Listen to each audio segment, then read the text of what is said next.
تھوک نکلنے سے روزہ نہیں ٹوٹتا میرے بھائی. بلغم نکل لو اپنا ہو بشرطے کے. تھوک نکل لو, بلغم نکل لو, الٹی نکل لو, اس سے بھی روزہ نہیں ٹوٹتا. لیکن الٹی اگر منہ بھر کے ہوئی ہے فل اسپیڈ سے, پھر اگر نکلیں گے تو روزہ ٹوٹ جائے گا. تھوڑی بہت جو کھٹی کھٹی آج کل سب کو ہی لوگ کہتے ہیں ڈکاریں آ رہی ہیں. رمضان میں نا کھانے پینے پہ تھوڑا کنٹرول کریں. ابھی آپ کہہ رہے ہیں ملائی پراٹھے کی بات کر رہا تھا, ابھی کنٹرولنگ کی بات کر رہے ہیں. تو ملائی پراٹھا بھی کھائیں لیکن ایک کھا لیں نا پراٹھا. بہت زیادہ دو کھا لیں. اور پھر دیکھو پیٹ جو خراب ہوتا ہے نا, یہ گڑبڑ ہوتی ہے زیادہ کھانے سے نہیں ہوتی, بار بار کھانے سے ہوتا ہے. یہ خوب سمجھ لو, زیادہ کھانا بھی نقصان دہ ہے, اتنا نہیں ہوتا. ہمارے ہاں یہ ہے کہ لوگ ایک دفعہ کھا کے جب تک دوبارہ صحیح طرح سے بھوک نہیں لگتی دوبارہ کھا لیتے ہیں. یہ بہت خطرناک چیز ہے. اس کی مثال, آپ کو افطاری میں طبیعت سے بھوک لگ رہی ہے, آپ نے پھوڑ دیا, پکوڑے بھی پھوڑ دیے اور سموسے بھی پھوڑ دیے, کھجوروں کا ڈبہ پھوڑ دیا. آپ تجربہ کر کے دیکھو پیٹ خراب نہیں ہوگا آپ کا. لوگ کھا رہے ہوتے ہیں, ادھر سے لیمن کا شربت, ادھر سے یہ, ادھر سے کھا لیا, کنٹینیو جتنا کھانا تھا کھا لیا. اب آپ نماز پڑھنے کے لیے آئے, اب 10-15 منٹ کا درمیان میں آ گیا وقفہ. اب اگر ایک کھجور بھی کھاؤ گے نا وہ پیٹ خراب کر سکتی ہے. اب نہیں کھانا آپ نے جب تک دوبارہ شدید بھوک نہیں لگ جاتی. یہ اتنا بہترین نسخہ ہے نا صحت کا, اس کو زندگی کا.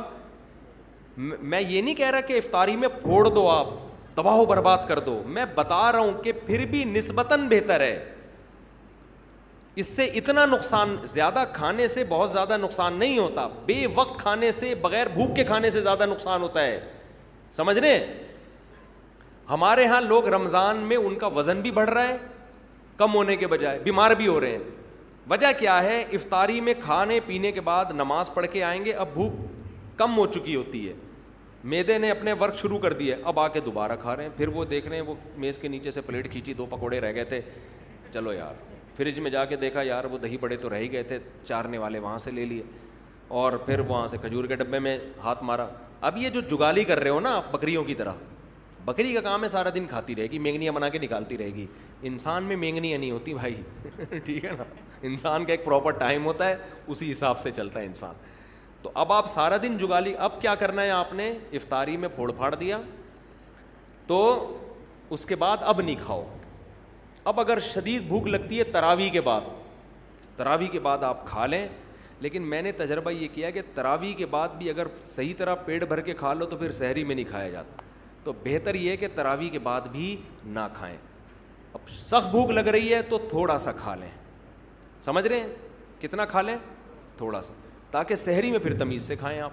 تو تھوڑا سا کھا لیں آپ, اور اس وقت بڑا مزہ بھی آ رہا ہوتا ہے. تراویح کے بعد چند کھجوریں کھا لیں, کچھ شہد کھا لیا, مدت ذلہ لا لیا, دامت برکاتہ لا لیا, جو فریج میں تھا کھا لیا. صحیح ہے نا.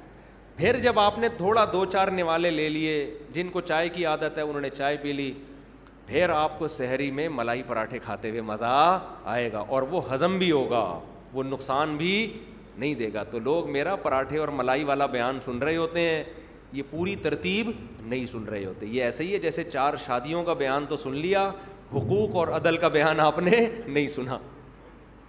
تو کھائیں, پراٹھے بھی پھوڑیں, ملائی بھی پھوڑیں آپ, لیکن شدید بھوک کے وقت پھوڑیں آپ. اچھا, سحری میں ایک چھوٹا سا کام اور کر لیں, بالکل اینڈ پہ سحری نہ کریں, کیونکہ پانی کے لیے پھر پیٹ میں جگہ بچتی نہیں ہے, اور پانی نہیں پیو تو سارا دن گزارنا مشکل ہو جاتا ہے. تو آپ 1 گھنٹہ پہلے سحری کر لیں, تاکہ 1 گھنٹے بعد پھر طبیعت سے پانی پی لیں. تو یہ بھی نہیں ہوتا تو جیسے چل رہا ہے ویسے چل رہے, زیادہ ٹینشن لینے کی ضرورت نہیں ہے. روزے میں خود ہی ایڈجسٹ ہو جاتا ہے, کچھ عبادت بھی تو ہے نا, اللہ بھی کچھ مدد کرتا ہے اس میں. تو اگر کر لیں تو زیادہ اچھی بات. تھوک نکلنے سے روزہ نہیں ٹوٹتا میرے بھائی. بلغم نکل لو اپنا ہو بشرطے کے, تھوک نکل لو, بلغم نکل لو, الٹی نکل لو, اس سے بھی روزہ نہیں ٹوٹتا. لیکن الٹی اگر منہ بھر کے ہوئی ہے فل اسپیڈ سے, پھر اگر نکلیں گے تو روزہ ٹوٹ جائے گا. تھوڑی بہت جو کھٹی کھٹی آج کل سب کو ہی لوگ کہتے ہیں ڈکاریں آ رہی ہیں. رمضان میں نا کھانے پینے پہ تھوڑا کنٹرول کریں. ابھی آپ کہہ رہے ہیں ملائی پراٹھے کی بات کر رہا تھا, ابھی کنٹرولنگ کی بات کر رہے ہیں. تو ملائی پراٹھا بھی کھائیں لیکن ایک کھا لیں نا پراٹھا. بہت زیادہ 2 کھا لیں. اور پھر دیکھو پیٹ جو خراب ہوتا ہے نا, یہ گڑبڑ ہوتی ہے, زیادہ کھانے سے نہیں ہوتی, بار بار کھانے سے ہوتا ہے. یہ خوب سمجھ لو, زیادہ کھانا بھی نقصان دہ ہے, اتنا نہیں. ہوتا ہمارے ہاں یہ ہے کہ لوگ ایک دفعہ کھا کے جب تک دوبارہ صحیح طرح سے بھوک نہیں لگتی دوبارہ کھا لیتے ہیں. یہ بہت خطرناک چیز ہے. اس کی مثال, آپ کو افطاری میں طبیعت سے بھوک لگ رہی ہے, آپ نے پھوڑ دیا, پکوڑے بھی پھوڑ دیے اور سموسے بھی پھوڑ دیے, کھجوروں کا ڈبہ پھوڑ دیا. آپ تجربہ کر کے دیکھو, پیٹ خراب نہیں ہوگا آپ کا. لوگ کھا رہے ہوتے ہیں, ادھر سے لیمن کا شربت, ادھر سے یہ, ادھر سے یہ, کھا لیا کنٹینیو, جتنا کھانا تھا کھا لیا. اب آپ نماز پڑھنے کے لیے آئے, اب 10-15 منٹ کا درمیان میں آ گیا وقفہ. اب اگر ایک کھجور بھی کھاؤ گے نا, وہ پیٹ خراب کر سکتی ہے. اب نہیں کھانا آپ نے جب تک دوبارہ شدید بھوک نہیں لگ جاتی. یہ اتنا بہترین نسخہ ہے نا صحت کا, اس کو زندگی کا. میں یہ نہیں کہہ رہا کہ افطاری میں پھوڑ دو, آپ تباہ و برباد کر دو. میں بتا رہا ہوں کہ پھر بھی نسبتاً بہتر ہے. اس سے اتنا نقصان, زیادہ کھانے سے بہت زیادہ نقصان نہیں ہوتا. بے وقت کھانے سے, بغیر بھوک کے کھانے سے زیادہ نقصان ہوتا ہے. سمجھ رہے ہیں؟ ہمارے ہاں لوگ رمضان میں ان کا وزن بھی بڑھ رہا ہے, کم ہونے کے بجائے بیمار بھی ہو رہے ہیں. وجہ کیا ہے؟ افطاری میں کھانے پینے کے بعد نماز پڑھ کے آئیں گے, اب بھوک کم ہو چکی ہوتی ہے, معدے نے اپنے ورک شروع کر دیے, اب آ کے دوبارہ کھا رہے ہیں. پھر وہ دیکھ رہے ہیں, وہ میز کے نیچے سے پلیٹ کھینچی, 2 پکوڑے رہ گئے تھے, چلو یار. فریج میں جا کے دیکھا, یار وہ دہی بڑے تو رہ ہی گئے تھے, چارنے والے وہاں سے لے لیے, اور پھر وہاں سے کھجور کے ڈبے میں ہاتھ مارا. اب یہ جو جگالی کر رہے ہو نا بکریوں کی طرح, بکری کا کام ہے سارا دن کھاتی رہے گی, مینگنیاں بنا کے نکالتی رہے گی. انسان میں مینگنیاں نہیں ہوتی بھائی. ٹھیک ہے نا, انسان کا ایک پراپر ٹائم ہوتا ہے, اسی حساب سے چلتا ہے انسان. تو اب آپ سارا دن جگالی, اب کیا کرنا ہے آپ نے؟ افطاری میں پھوڑ پھاڑ دیا, تو اس کے بعد اب نہیں کھاؤ. اب اگر شدید بھوک لگتی ہے تراویح کے بعد, تراویح کے بعد آپ کھا لیں.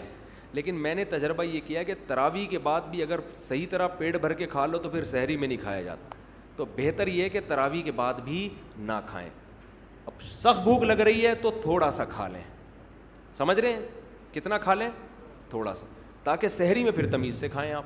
تو تھوڑا سا کھا لیں آپ, اور اس وقت بڑا مزہ بھی آ رہا ہوتا ہے. تراویح کے بعد چند کھجوریں کھا لیں, کچھ شہد کھا لیا, مدت ذلہ لا لیا, دامت برکاتہ لا لیا, جو فریج میں تھا کھا لیا.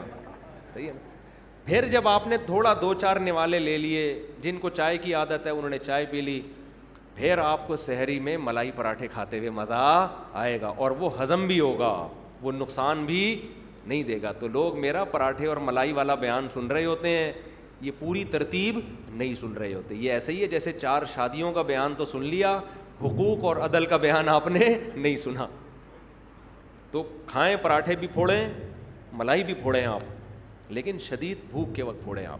اچھا, سحری میں ایک چھوٹا سا کام اور کر لیں, بالکل اینڈ پہ سحری نہ کریں, کیونکہ پانی کے لیے پھر پیٹ میں جگہ بچتی نہیں ہے, اور پانی نہیں پیو تو سارا دن گزارنا مشکل ہو جاتا ہے. تو آپ 1 گھنٹہ پہلے سحری کر لیں, تاکہ 1 گھنٹے بعد پھر طبیعت سے پانی پی لیں. تو یہ بھی نہیں ہوتا تو جیسے چل رہا ہے ویسے چل رہے ہیں, زیادہ ٹینشن لینے کی ضرورت نہیں ہے. روزے میں خود ہی ایڈجسٹ ہو جاتا ہے, کچھ عبادت بھی تو ہے نا, اللہ بھی کچھ مدد کرتا ہے اس میں, تو اگر کر لیں تو زیادہ